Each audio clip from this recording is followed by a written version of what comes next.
বন্ধুসকল ৰিসেন্টলি আহা দুখন এনেকুৱা মুভি চালো যিখন মুভি আপোনালোকে যদি নাই চোৱা একবাৰটো ট্ৰাই কৰিবই পাৰে। তো মই চাইছিলো এখন মুভি তেলেগু ইণ্ডাষ্ট্ৰীৰ পৰা অহা যাৰ নাম আছিলে নাগাবন্ধম দ্য সিক্ৰেট ট্ৰেজাৰ।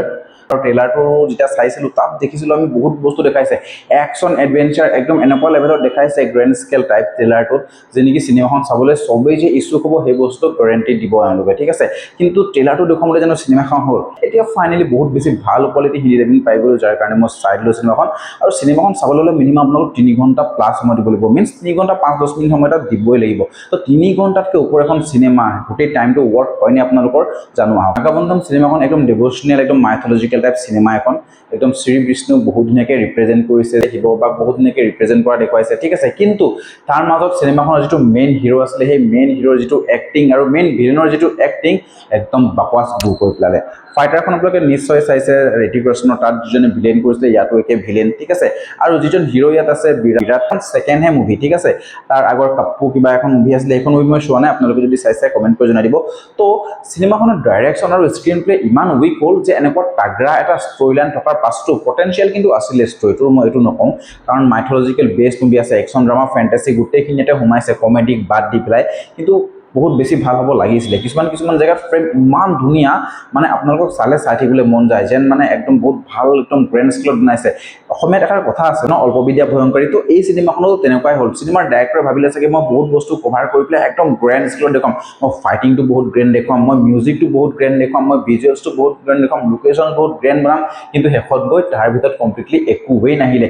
ফাইটিং চিনবোৰ মানে আমি ভাল পাওঁ নিজে ন, যেতিয়া ফাইট চিন চলি থাকে চবেই ভাল পায় ফাইট চিন চাবলৈ ডাঙৰ পৰ্দাত বা ভাল এটা স্কেলত, কিন্তু ইয়াত মানে কি হয় ফাইটিং চিনবোৰ ইমানেই বেছি দীঘলীয়া কৰি দিলে যেন আমি ভাবো শেষ হৈ যায়, কিন্তু নাই নহয় নমৰি তেনেকুৱা টাইপ, ঠিক আছে। আৰু যি মানে মিউজিকৰ ক্ষেত্ৰত স্ক্ৰীন প্লে ৰাখিছে, মিউজিকৰ যি কষ্টিউম ৰাখিছে, ডিজাইন, সেইখিনি বস্তু কিন্তু ভাল লাগিব। বিশেষকৈ ভক্তি পাৰ্টটো চিনেমাখনৰ যি নেকি ভগৱানক ৰিপ্ৰেজেণ্ট কৰাখিনি বহুত বস্তু ধুনীয়াকৈ ৰাখিছে, মন্দিৰ পাৰ্টছটো বহুত বেছি ভাল লাগিছে। চিনেমাখনৰ নামটোৱে হৈছে নাগাবন্ধম, এখন বুকছ যি নেকি আপোনালোকে লাষ্টত আমি গম পাওঁ যে 2 নম্বৰ পাৰ্টছো আহিব, আৰু সেই বুকছখনৰ ভিতৰত কি আছে আমাক একো ৰিভিলে নকৰে, ঠিক আছে।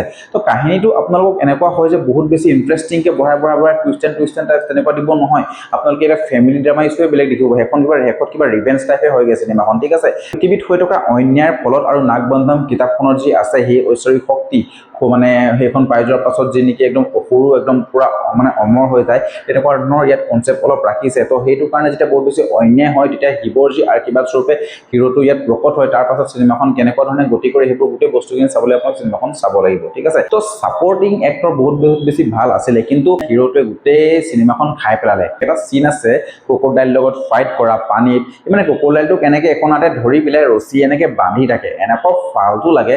আৰু তেনেকুৱা ধৰণে একদম লজিকলেছ চিনেমা জানো বনায় আপোনালোকে, যে একদম মানে এইখন চিনেমা চালে আপোনালোকে মানে সেই কনভিকশ্যনটো নাপাব, মানে যে সঁচাকৈ এনেকে হ'ব পাৰে, তেনেকুৱা দেখুৱাব পাৰে, তেনেকুৱা ধৰণৰ কনভিকশ্যন। কিন্তু ভিজুৱেলি কিছুমান বস্তু অকণমান ভাল কৰিছে, কেমেৰা এংগল ভাল কৰিছে, VFX দেখিছোঁ 2-এটা জেগাত বহুত ধুনীয়া কৰিছে, যে নেকি আমাক মানে সেই ভক্তিভাৱটো জাগিবলৈ মজবুৰ কৰে। আমি যেনেকৈ চিনেমাবোৰ চাওঁ, আমাৰ চিনেমা চোৱা যিটো নাজৰিয়া, এইটো ক্ষেত্ৰত এইখন চিনেমা বহুত বেছি মানে বেকৱাৰ্ড হৈ গ'ল, এভাৰেজটো নকৰে।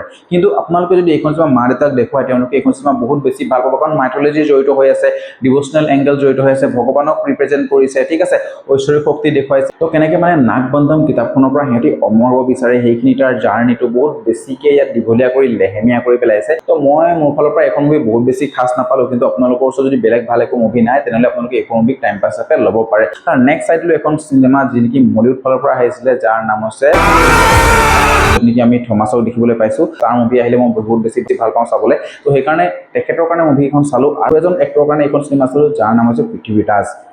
আউটষ্টেণ্ডিং তেখেতৰ স্কেলটো, গোটেই চিনেমাখন এফালে আৰু পৃথ্বীৰাজ এফালে। পৃথ্বীৰাজৰ যি মানে লাষ্টৰ 40 মিনিট সেইটো মানিব লাগিব, কিন্তু বৰ বেলেগ লেভেলকৈ তাক প্ৰেজেণ্ট কৰিছে ডাইৰেক্টৰে। আৰু চিনেমাখন দেখুৱাই যে 1957 কেৰেলাৰ এটা মানে ষ্টৰীৰ ওপৰত, য'ত কমিউনিষ্ট পাৰ্টিসকলে মাটি দখল কৰিব বিচাৰে, আৰু তাৰ মাজত কেনেকৈ মানে সেই মানে খ্ৰীষ্টিয়ানসকল আৰু কমিউনিষ্টসকলৰ যুদ্ধ হয় বা ফাইট হয় মাটিৰ কাৰণে।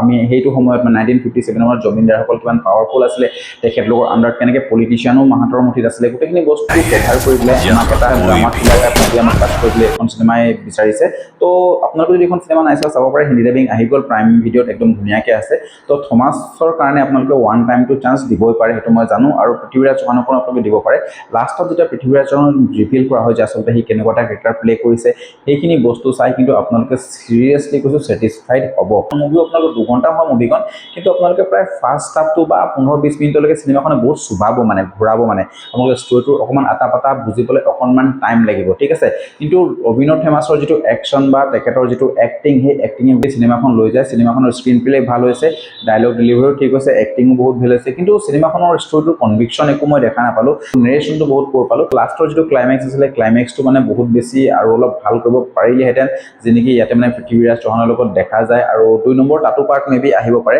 কাৰণ ইয়াতো লাষ্টৰ তেনেকুৱা এটা হিণ্ট আমাক দিছে তো আপোনালোকে যদি এই দুখন চিনেমা নাই চোৱা চাব পাৰে এনজয় কৰিব পাৰে আপোনালোকৰ যদি বহুত বেছি ভাল চিনেমা নাই তো আপোনালোকে মোৰ ভিডিঅ'টো কেনেকুৱা পালে জনাবলৈ একদম নাপাহৰিব আৰু যদি ভাল পালে লাইক কমেণ্ট শ্বেয়াৰ আৰু ছাবস্ক্ৰাইব কৰিবলৈ একদম নাপাহৰিব তো লগ পাই আছোঁ নেক্সট ভিডিঅ'ত আজিলৈ বাই বাই